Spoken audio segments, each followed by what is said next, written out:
All right, welcome everybody back to the EM Over Easy podcast. I am here with my three co-hosts, Drew, Tanner, and John, and we have got the Glaumcomfleckens, Will and Kristin here with us to talk about humor in medicine. So, gents, how we doing? Awesome. Happy to be here. We're doing great. Yeah, I'm not, but that's fine.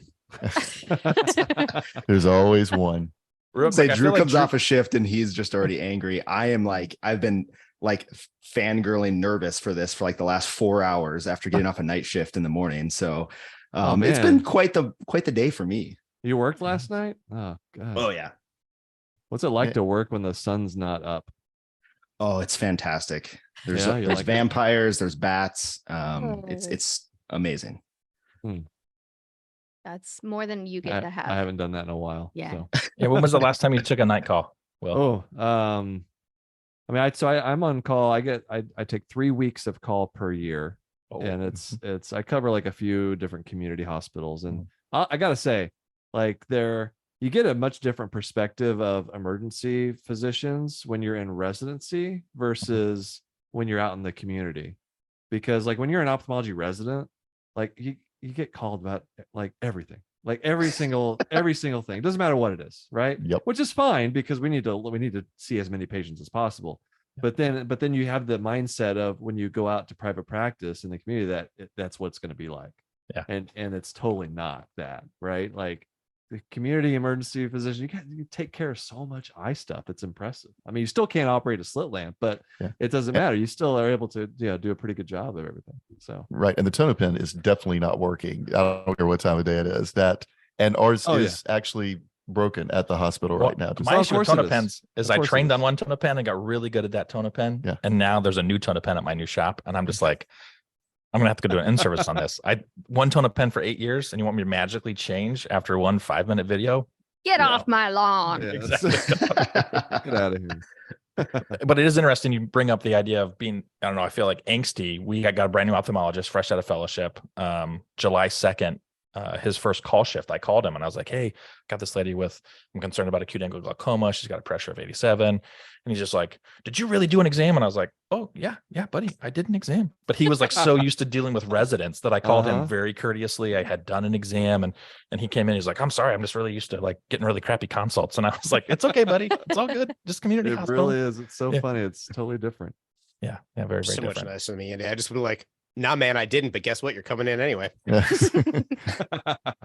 Yeah, I really think you need to personally see this case. Yeah, right. Probably tonight. Exactly. Well, what you got to understand is, Friday at about 4:00 in the afternoon, ophthalmology, we actually have to turn in our medical license, and then we can pick it back up again on Monday morning. It's got to get washed and dried. It's a legal issue. So. Yeah. I know what you can say if you really need to get an ophthalmologist into the ER. There's a secret What phrase. is it? I got to know.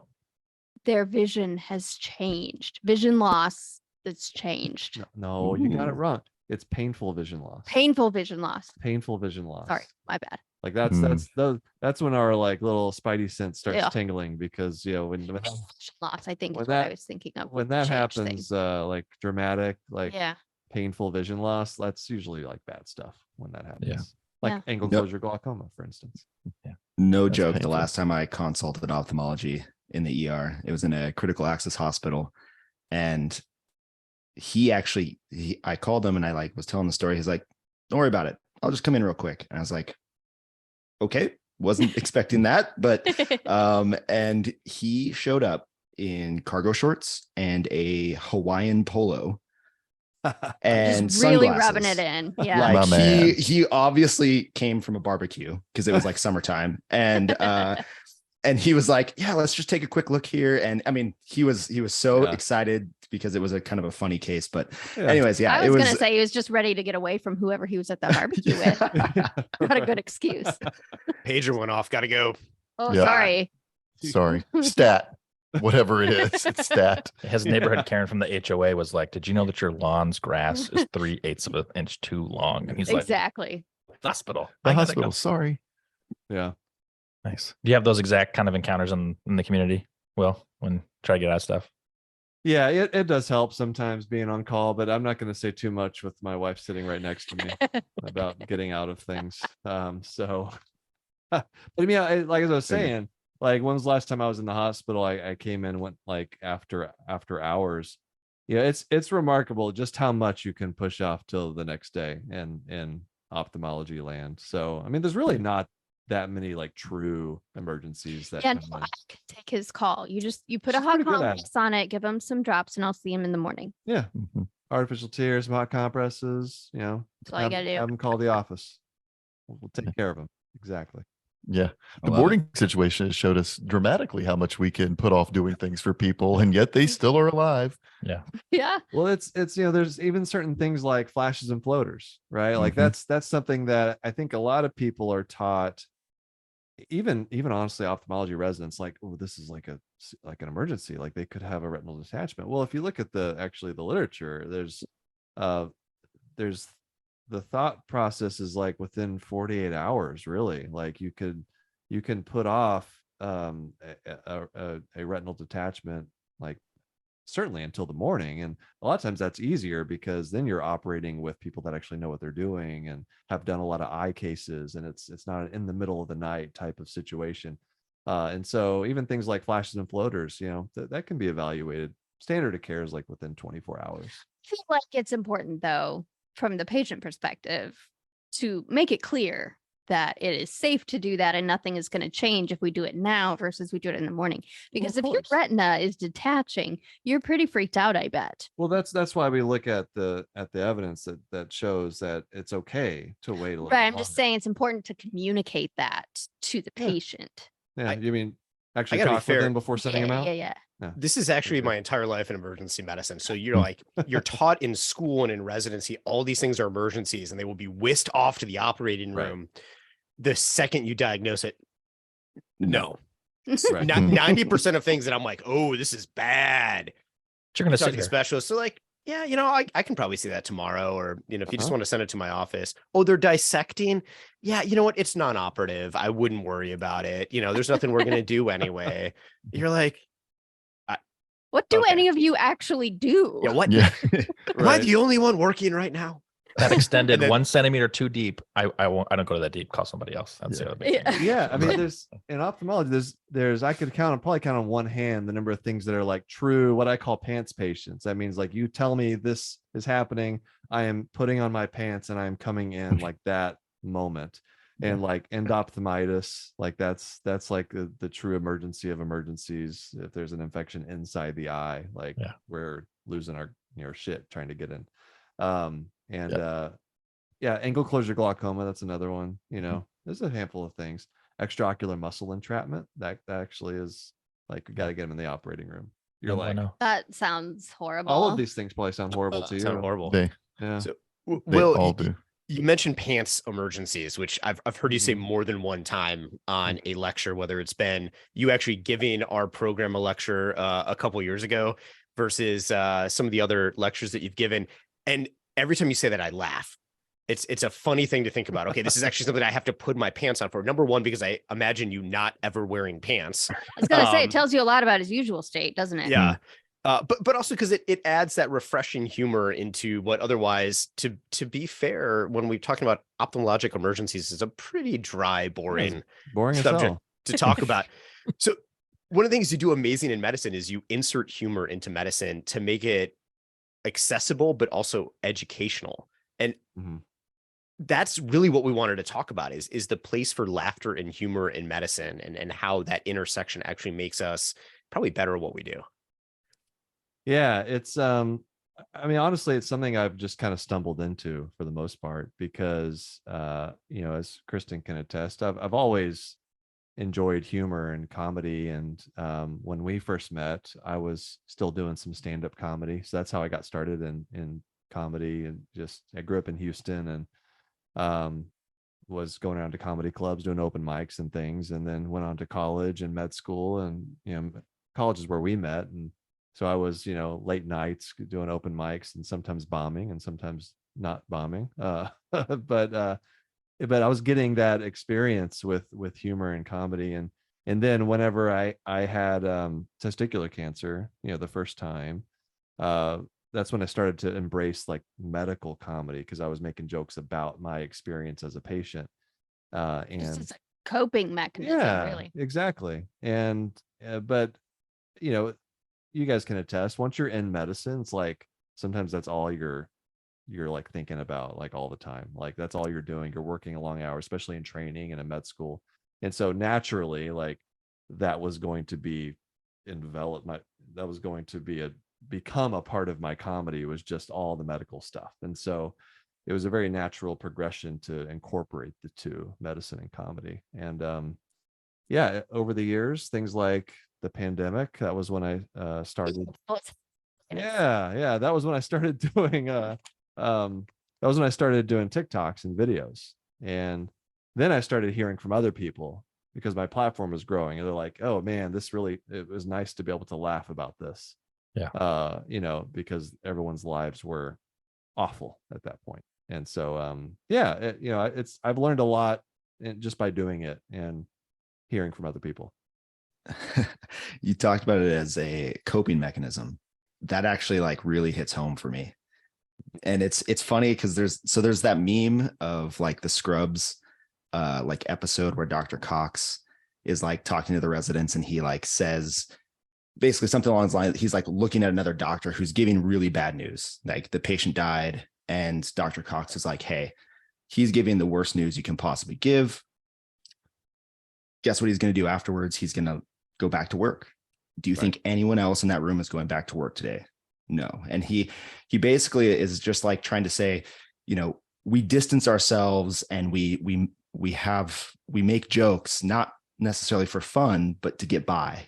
And it's like this thing comes up every 4 or 5 months because somebody has that kind of a day, and you can just tell like they post it for whatever reason, because it just that truly is like one of those things that it always hits home for me. It's like, you know, in this acute care setting that we have, we do some really, really emotionally rough stuff. Right. Yeah. And humor gets us through. And I can tell, like, you know, in doing what I do, I make jokes about all these different specialties, and I get a sense for which specialties are like, love the sense of humor, love the jokes, they can laugh at themselves and their career, their jobs, and then there are some specialties that have more trouble like laughing at themselves. And I get it. I can tell with emergency medicine, because of the situations you guys find yourself in, and the how tough it's been, especially over the last few years. Like you really embraced the humor quite well, which as a comedian I really appreciate, you know, because you're a good audience. So Yeah, we definitely kind of embrace that. If you can laugh at it, you can live with it philosophy. I had a really different introduction actually into humor in medicine. It was actually how I started. You know, regular listeners know I was a paramedic before going to medical school. And one of the very first calls I ran as an observation resident, or as an observation, you know, EMT, I went with this really experienced paramedic, and we went into this person's house, and you know, I'm all, you know, kind of scared and freaked out, carrying the jump bag and doing this stuff, right? Just like, and I'll never forget when the paramedic went in. You know, I was expecting to be like, well, you know, hello, ma'am, I'm firefighter so and so, and I'm here today to take care of you. And he went in and he went, golly damn, why'd you lay down on the floor? And immediately, like, the patient relaxed, I relaxed, the husband kind of chuckled, like, well, that's not a good place. You should have aimed for the bed. Well, let's see what's wrong with you. And like instantly the whole scenario changed, right? It was like, this is a human thing. People fall down sometimes. Don't be embarrassed. We're here to take care of you. We're going to laugh a little. We're going to get through this. And so I think sometimes we get, and you'll occasionally see, particularly in social media, kind of that spin goes around like dark humor, or, you know, they're using humor inappropriately. But what I really appreciate is that point of view that, you know, yeah, there are times where humor is not the tool to use, right? But a lot of time it's a pretty adaptable tool. And if you're just use it appropriately in liberal doses, I think you can really make a positive impact. So I had a really great experience with it, really being kind of how to open up and talk to patients. Yeah, absolutely.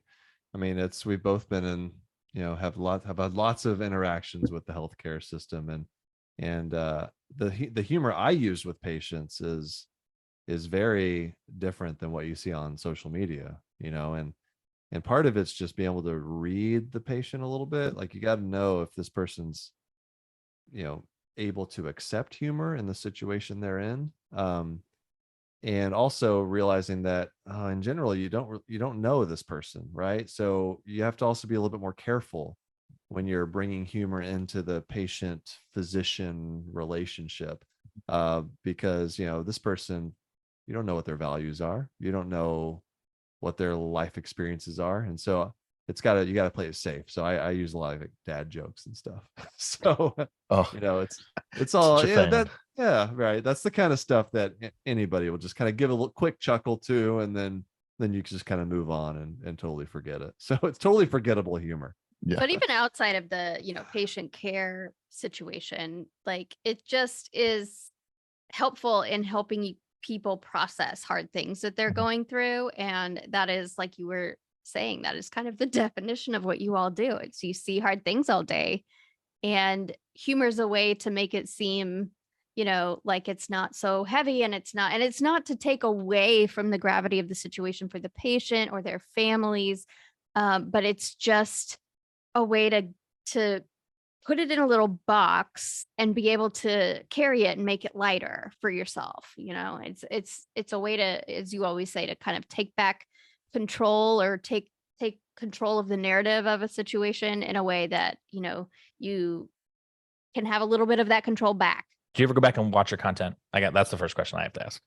Do you ever go back and be like, oh, that hit well, that didn't hit well? I do sometimes. Yeah. A lot of it's like, I'll randomly read a comment that someone, wrote on a video I posted like a year ago. And so that brings it back into my mind.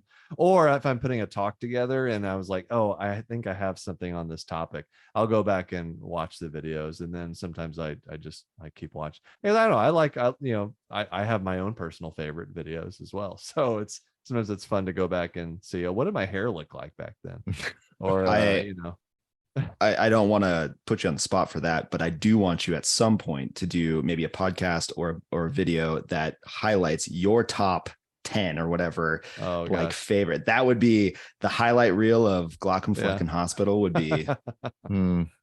I'll tell you, one of my favorites, emergency medicine related videos was, the emergency physician, he doesn't know whether to, admit the patient to the medicine floor or the ICU. And so he's getting pushback on both of them, right? So he tells both of them to come in and admit the patient, and then he just leaves while they argue with each other. So yeah, that's pretty accurate there. Yeah, that actually works so well. Yeah. I was fundamentally a teaching technique. Yeah. Get them talking to each other and not to you, right? And then you get them both on the phone, and then you're just like, okay, here you guys go. Exactly. When I stop talking, I'll find out what the result is.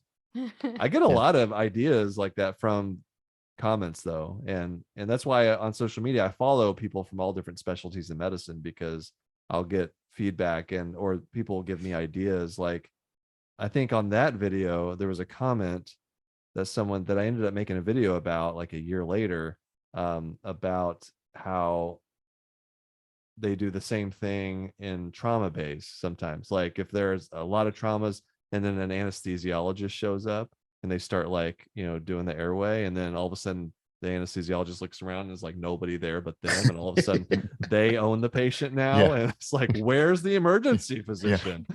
So I ended up making a video about that situation recently.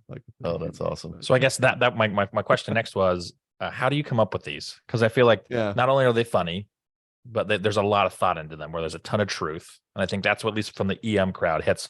Whenever I watch one about emergency medicine, I'm laughing 5 to 10 seconds in, because you just hit the truth of the situation in such a funny way. But how do you come up with them? The different ways. I'd say the ideas I'll come up with usually by things I see on social media, or just talking with friends and colleagues, or I pretty much exhausted all of the ideas from my own personal medical education and training. And now the further I get into ophthalmology, the more research I have to do to figure out. Gotten everything. It's just like I'm not in that world. Ophthalmology to me at all. No, I'm really not. ophthalmology is so far removed from the rest of medicine that I have to, so I'm getting on Reddit threads from like 10, 15 years ago, like pet peeves of, nephrology fellowship. It's just like random things. There's no shortage of complaining across Oh, yeah, social that's true. media. Right, So yeah. it's a rich minefield. But you know how physicians are. Like if you put any kind of information in there, even if it's not even that pertinent to like the joke or the video, if there's something that's like technically wrong with the medicine part of it, like that's all I'm gonna hear about. All the comments are gonna be like, oh no, actually that's not what you would prescribe for Right. for a whatever. And so that's when I have to do the most research, is like, okay, I'm doing a video on this topic. I need to create a narrative around it. And so I have to get the medicine right in order for it not to be distracting to physicians who are crazy about that stuff. So You're almost like an emergency medicine doc in that sense, that you have to kind of know your medicine for all specialties, it's or at least just a little bit. I skim the very surface. I'm like, so do One we. step ahead of the viewer, the patient, or whatever. that's right. It's in general, I don't know what I'm talking about. So don't think otherwise, because it's very much surface level knowledge. When you started all of this, did you start with like plots and just like funny things that you thought were interesting, or did you actually start with characters in mind? No, then the characters came later. Mostly it's just about situations. I'll come up with one like core joke, and then build the dialogue around it. And then the characters, I don't know how they came up. I don't know. It was a byproduct of the situation, right? You have these different roles in the hospital that come together to create the situation, and then they're really born out of the personalities, Yeah. right? So emergency medicine doctors being these adrenaline junkies, and then I had one video where the guy was leaving and he was putting on a bike helmet, and so I thought, okay, let me just like make that the there you go. yeah, exactly. Make that be the what he's wearing all the time, regardless of whether or not he's leaving or coming. He's just always wearing a bike helmet, and it made me laugh. And I was like, okay, well, let's just go with it and see what happens. Kristin, does he test this stuff out on you at like the dinner table or something and be like, hey, what do you think about this? He usually, after he's already gone to the trouble of filming something, he'll show it to me. But it's, I don't know, very few times has it been like, no, you can't use that video. And when it is, it's usually because, there was some angle he didn't think about that might be offensive, or, something like that. But I have heard all the jokes at this point, and I've heard, I just can predict his jokes now. If I know a little bit of, I can kind of tell where it's going. And so if he does show me one and it genuinely makes me laugh more than just a polite chuckle, then he knows that's going to be a really good one, because at this point I've heard them all. So he's a tough critic, which is what I need. Yeah. I don't need people not me to just say up my ass. that's not funny.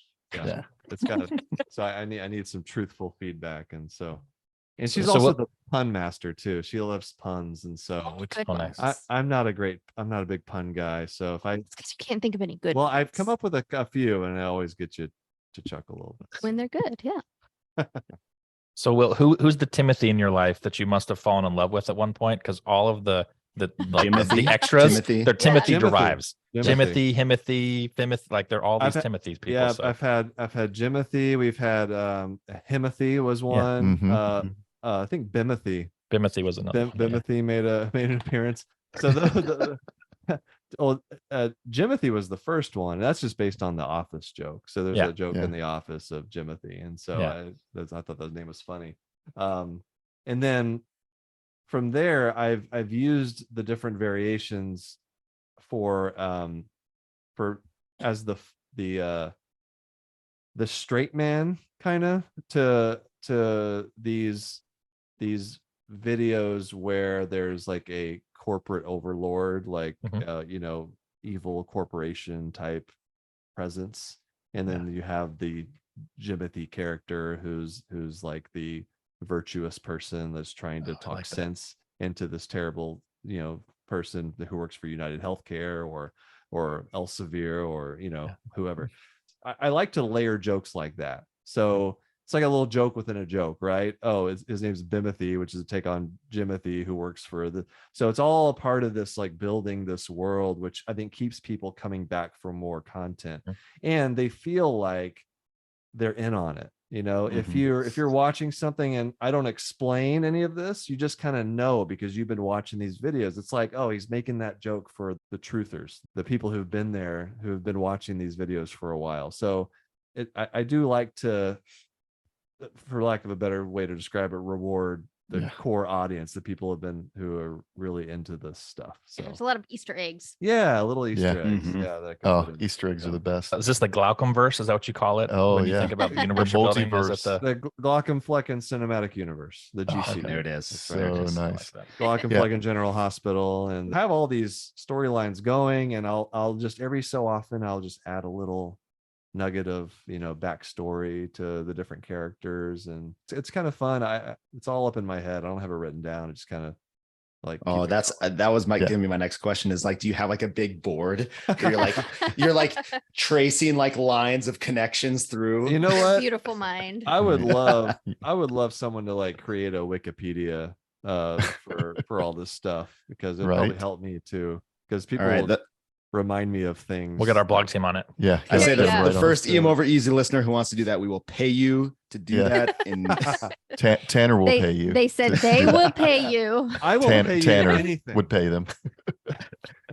I will give you a shout out on social media. I know some people that are industrious that would jump right on that. 100%. And I have to say too that I really appreciate you have a keen spot for that humor that exists in, shall we say, corporate organized medicine. It's always nice to hear jokes that speak truth to power, as it were, in a way that everyone can understand it. So my mom, I showed her one of the clips that you had done, and she had just been in a battle for funding, as it were, life sustaining care.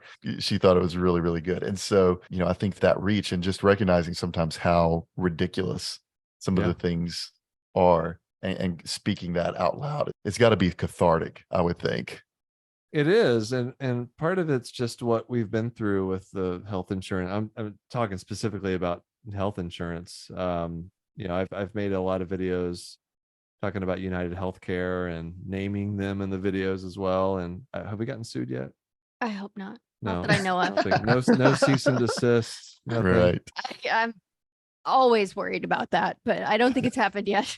Satire gives you some protections. They're So covered. Yeah. it's good. Exactly. It's all parody.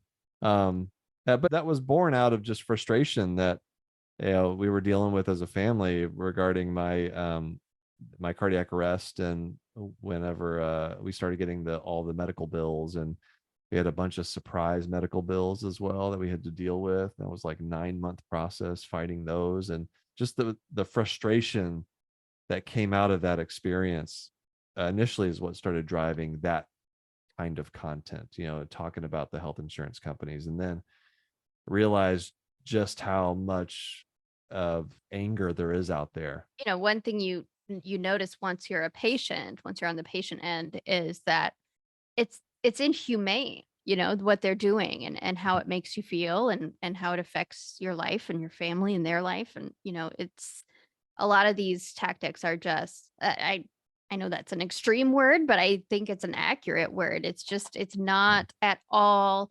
designed in the patient's best interest, and in fact many times it's harmful for them. And once, every time I would put a video out there about health insurance, I would, like, whether it's prior authorizations or denials or whatever it is, the thousands of comments that would come in, like, just unbelievable. Everybody talking about their own experiences.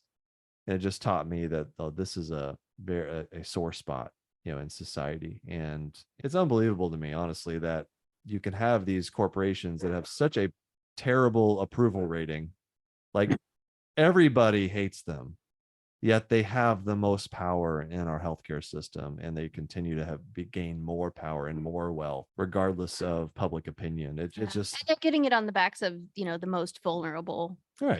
people when they're the sickest. It's very frustrating. And so hearing the feedback from people about their own experiences, really has helped reinforce all of these ideas for me and motivate me to keep making the videos. That's been, just from a personal standpoint, one of the most impactful ways to watch how humor can come into this realm of healthcare and medicine and make big impacts, right? Like me and my wife is not medical. She is a huge fan. She's been like texting me throughout the entire thing, being like, how are they? Are they awesome?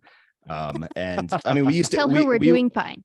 I've said, I literally sent a text and said, I love them. They're so nice. But like we used to sit down and binge, like it was like a Netflix thing. We would wait for a little while, build up some episodes, and then we would sit down on the couch after the kids are down, and we would binge Glaumcomfleckens General Hospital and just like laugh and have all this fun. And then it was really funny though, because as after your cardiac arrest and that story, like I remember sitting down, literally like both of us were like tearing up as we're listening to Lady Glaumcomfleckens and her story and how she had to go through it, and kind of that secondary injury scenario of that. And then like we're tearing up because we're living vicariously kind of through you, because we've been watching you for forever. And then all of a sudden you start having these bigger picture, like the health insurance and the academic journals and stuff. And my wife, who has no, like, she's a speech therapist, but she's not really into the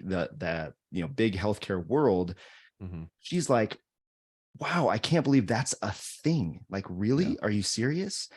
And to me, that is so powerful that humor is able to bring people in and expose them to these kind of bigger picture ideas that are actually really, really unbelievable. Yeah. It's a powerful tool for advocacy. Yeah, it is. Because people are first of all, they're just much more likely to watch something if it's funny, right? Like if it was just me talking to a camera about pharmacy benefit managers, like totally dry, not making jokes, like who the hell? Somehow that's still funny in my head though. Like picturing, because you should put some videos out there, no jokes, just you reading, because I'm picturing back you. of the medicine. I can't picture you doing it not humorously, which I guess is great. I don't think I could do that. Yeah. I mean, it's bored. It's just, it sounds awful. And so, but by wrapping it up into this humor, this comedy package, it's almost like I'm tricking people into learning about pharmacy benefit managers, and which is a topic. Some of these topics were complicated even for me to try to figure out. I can't tell you how long I had to like research. I went out and talked to some like community pharmacists, like had them like set appointments, like, hey, can we meet? Can I come in and talk with you? I'm trying to understand pharmacy benefit managers and how they impact your job and patient care and everything. And I'm a physician, like I'm in it. And so like I had to try to learn about this stuff myself well enough that I could make a video that was accessible to non-medical people. And that's it's really, I like doing those, but they're also like the hardest videos for me to do because it's just a whole different level when you got to try to like make it accessible to a wider audience. But it's so important because so many of these tactics that take advantage of people are 100% reliant on people being in the dark about it. Yeah. They don't want people to understand these things. They don't want to make them public. They want to make them as complicated as possible. So you'll just give up and pay the bill. Right. Yep. And as soon as you start educating the public about it, there's a lot of outrage and a lot of, demand for change. So humor is a really accessible way to push that needle forward. Right. And yeah, it's all, there's always a slant to it, right? I mean, that's satire, that there's a message there. And so it's not just information. I have a message that I'm trying to portray by doing all this education. And I just have to kind of trust that I think it's the right message. And so I do get pushback because of that. Because I do have an agenda when I'm like making these videos about United Healthcare. Apparently, yeah. Isn't that amazing? Like, did you know I don't like? I'm not a big fan. I'm not a big fan. Yeah. I don't know if you could catch It was on to tough that. to get that from the video. Exactly. Yeah. And for the health insurance stuff, I honestly don't get a whole lot of pushback because it's stand on. it's like the lowest hanging fruit, really, Yeah. aside from neurosurgeons. Some of the other things, though, I do get a little bit more pushback on, like when I talk about private equity. That's something I because that there's a little bit Touchy more, subject. it's a little bit more touchy. And so in the end, when I put out a piece of content, I just have to I do what I think is right and make it as funny as possible, and then see what the response is, and at least it gets people talking, if nothing else. I think was it a year or two ago that you put out like a thread on Twitter about like medical humor and comedy. Mm-hmm. And I think probably my biggest takeaway from all of that was like, you don't punch down. There's certain rules. Yeah. And I just felt like it was really, really refreshing to kind of see like your kind of code of conduct almost of, this is why everyone really enjoys the content, is because it is thoughtful ahead of time. And it sounds like also very well edited and put through a filter with the lady of the house, making sure that you don't miss something. No, and that's really important, and that's why, I'm doing all the writing and recording myself, but I certainly get a lot of input, and I absolutely, Kristin's the first person I go to make sure I'm just to get an idea how it's going to be received. And especially with her non-medical background, I get that perspective as well, because it's hard for us sometimes to think outside of our own experience. Well, and let's be honest, it's a dude heavy universe. So sometimes you need a female filter. Very much so. Exactly. What are you talking about? I don't see it really. Right. We're just a 4-dude podcast. We don't really. Yeah, who knows? It doesn't exist. Yeah, it's I do have some of my own personal rules. Punching down is the biggest one, and I think that's probably the most important one in order to not get canceled or just make this all go away, because medicine is full of hierarchies. Right? Everyone has some kind of power relative to each other, whether or not that's correct or the way it should be. It's the way it is. There's all these power dynamics. So it's very easy to make fun of the wrong person or say the wrong thing for the sake of humor, and then have it just dramatically backfire on you. So, I stay away from anything involving patients. I don't have any patient characters. You probably noticed that. And I think I do that purposefully, because there's no benefit to why all you're going to do is undermine the public's trust in what we do. And if you're making fun of patients, and that's the last thing any of us need. It even gets tricky whenever you're talking about nurses and other people in the hospital and even med students. And so it's just, sometimes it feels like I'm trying to walk a fine line, and because I want to make sure that even if I'm making fun of a particular person or field, I don't want them to feel taken advantage of, or that to kind of laugh with you. Yeah. And not feel laughed at. Exactly. Mm-hmm. I don't want to disparage their purpose of what they're doing in life, right? And so it is exactly that. It's more laughing, having them laugh with Seen me. and heard and Yeah. validated and not being laughed at. Exactly. So I don't know. I've been able to walk that line so far, so I'll just keep doing it for as long as I can. Knock on wood. Fair enough. Fair enough. So when you talk about, you said as long as you can, I imagine there was no master plan when you started this. It was, I'm going to start making videos, and that's Does it that's look not an like there's a insult. master plan here? Because Well, I say that from 4 gentlemen that did not have a master plan when we started our show, and so it happens as it happens. Absolutely. What's the next step for both of you? In terms of what's the What can I future for the do? Glaumcomfleckens? Oh man, I don't know. I mean, we didn't think, 6 months ago, we didn't think we'd be doing a podcast. And so I've never been a real futuristic oriented person. Yeah, that's my domain. Yeah. So I don't Nice. think, I don't think like if several months down the road, I'm like always like, what am I going to do tomorrow? Like, what am I going to film? Let me write something. He really is an emergency medicine doc at heart, I feel Yeah. Yeah. God, don't say that. My Yeah. God, it's scary. So we have things we like to do. Like Yeah, I mean, listening to him we have talk, it goals. sounds like we don't know what we're doing. I have actually quit my day job and I'm doing this full time now. And I do a lot of the kind of behind the scenes Yeah. Like we're running building a up. business and doing the marketing and co-hosting the podcast and doing some writing. My goal is someday is I would like to write a book or Yeah. something in that ballpark. And then, we're trying to just make the content more accessible to people across more platforms so that if you're not on YouTube, you still have a chance to see it. Also We've got different- some other projects that are kicking around in our heads and we'll see where those end up. Different.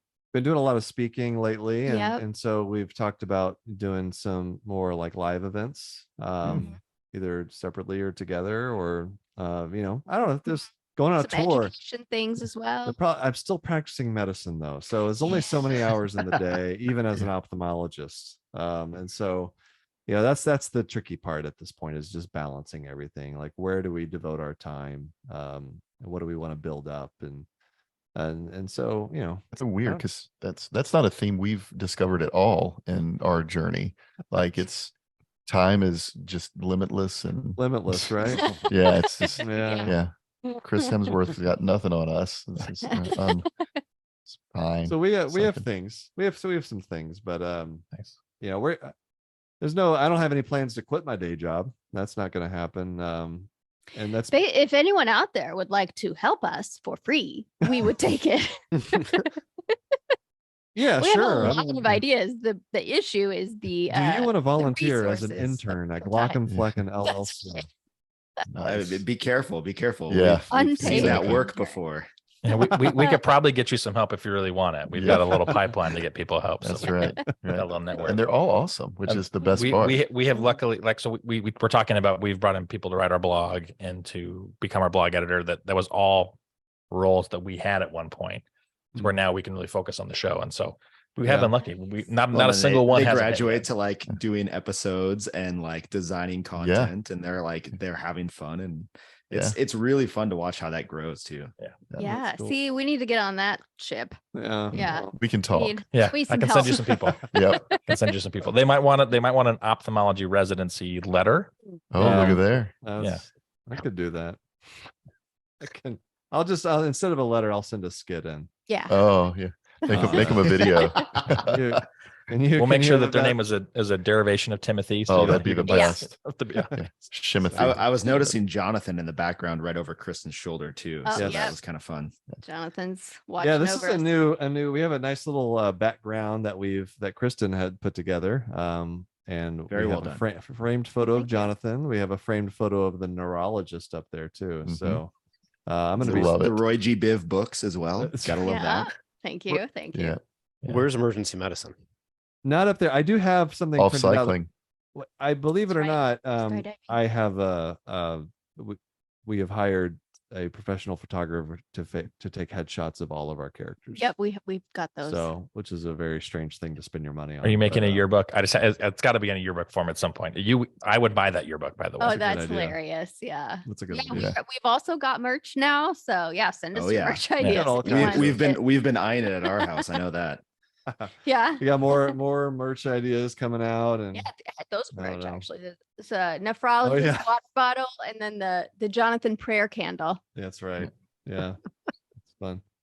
All right, That so one- Tanner, It's a ridiculous way to make a living. that one pissed some people off. I'll tell you that. so Tanner brought up the idea that I think all of us want to know: if you could pick your best skit, like the one skit that you think like, bam, Yeah. best one I've ever done, what would it be? Um. From both of you. I'd like to hear Yeah. both perspectives. Oh, Yeah. I think one of the ones for me that had the most impact. There's a few that really jump out. One, the critical care ophthalmologist, is one of my own Yes. personal favorites. You made that one up. The fictitious character that is the critical care ophthalmologist. So the premise was that it was during COVID. They needed more help in the ICU, and so all they could find was an ophthalmologist to go up there and help. And it's everybody freaking out, and they're like, the heart has, there are 2 lungs, right? And the ophthalmologist. Anyway, it's just I love. Oh yeah, that was love keep that the one. heart full of blood and the lung full of air. Yeah, keep the heart full of blood, keep the lung full of air. Exactly. And then the surgeon swear jar was another personal favorite of mine. I don't know. Sometimes I look back at my older content like, man, I don't think I'm that creative anymore. I'm just saying, Kristin, like, do you have man, that's yeah. What do you think? Well, you had so many come to mind, and I'm having the opposite problem. I can't think of anything. How about the one you were in? I am partial to the one where our youngest daughter is in it, and she gets is it a splinter, and you give her a Band-Aid and then send her a bill, and she can't. It's like $900, and she can't pay it. You tell her to get a job. She can't get a job because she's 5, so you send her to collections, and Right. yeah, I like that one. And honestly, the one that I still remember that made me laugh was when you zipped Jonathan into a bag. Oh yeah. So you zipped your own head into a bag and filmed yourself. Like, he films them all by himself because his arms are stupidly long.